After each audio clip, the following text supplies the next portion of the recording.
Today I'm going to read How I Became a Pirate by Melinda Long and David Shannon. Pirates have green teeth.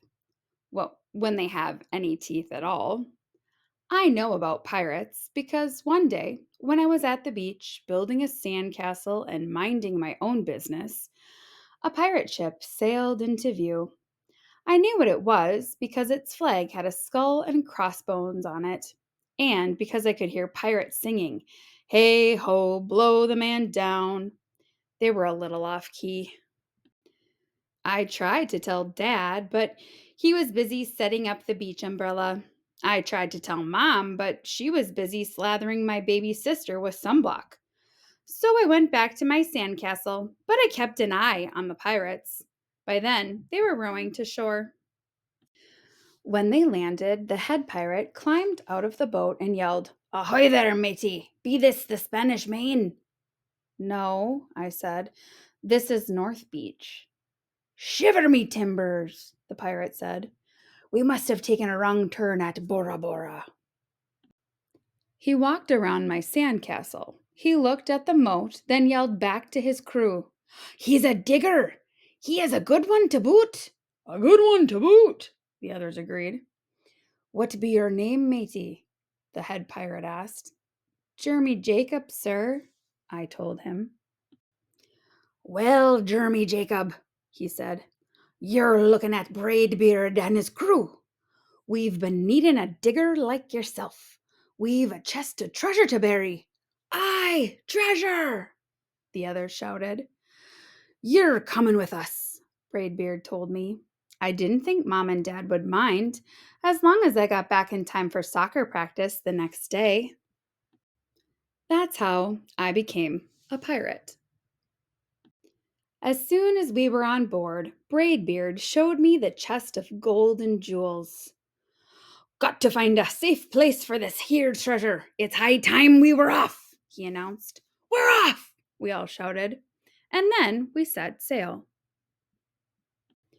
There was plenty to do on board. The pirates taught me to sing sea shanties. The louder, the better. And to say real pirate stuff like landlubber and scurvy dog. By dinner time, I could speak pirate perfectly. I also learned pirate manners. Braidbeard pounded his fist on the table and yelled, "Down the hatch, me laddies! Down the hatch!" we all shouted. Braidbeard gulped his food and said, "Hand over the meat! The meat!" we all roared. Nobody told us to finish our spinach, there wasn't any, or to chew up our carrots. They weren't allowed on board. We talked with our mouths full, and nobody said please or thank you. After dinner, I tried to teach the pirates to play soccer. Braidbeard kicked the ball and yelled, "Arg, soccer! Arg, soccer!" the crew yelled. Then everybody dove for the ball at once, and it rolled right off the deck. "After it, me hearties!" Braidbeard commanded. "After it?" we all whispered.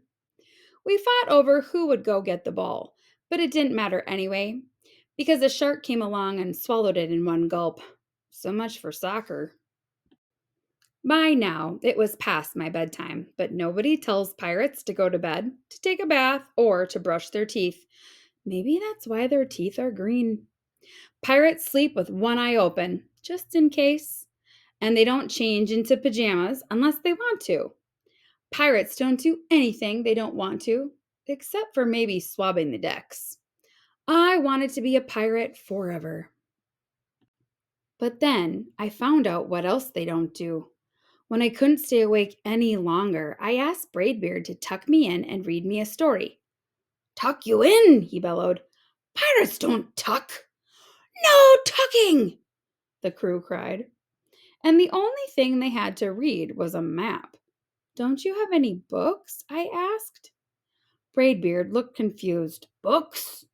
I didn't even bother to ask about a goodnight kiss.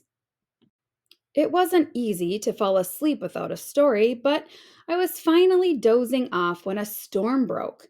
Thunder boomed and lightning flashed. I tried to hide under the covers as waves slammed up against the ship, but I kept falling out of my hammock. I couldn't find anyone in the cabin. They were all on deck. Lower the sails! Braidbeard shouted. Batten down the hatches! Everybody ran around yelling and lowering and battening. Nobody had time to sit close and tell me it would be over soon. Nobody even noticed me. I decided that I didn't want to be a pirate after all. Just then, flash, crash, crack! Lightning hit the mast and split it right down the middle. What'll we do now? Yelled one of the pirates. We'll have to turn back, called another. But the treasure, hollered Braidbeard. Where will we bury the treasure? I stepped forward. Maybe I can help, I shouted over the wind. I think I know the perfect digging spot. When the storm was over, we rowed back to shore and buried the chest. We drew a map so we could find the treasure again, but I don't think I'll need it. After that, the pirates repaired the ship and got ready to set sail. Before they left, Braidbeard handed me a flag and said, You make a fine pirate, Jeremy Jacob. Guard that treasure well. We'll be back to get it soon enough. Soon enough, the crew repeated. And if you ever need us, Braidbeard added, just run the Jolly Roger up yonder pole. Up yonder pole, the others shouted. And maybe I will, but not today. I have soccer practice.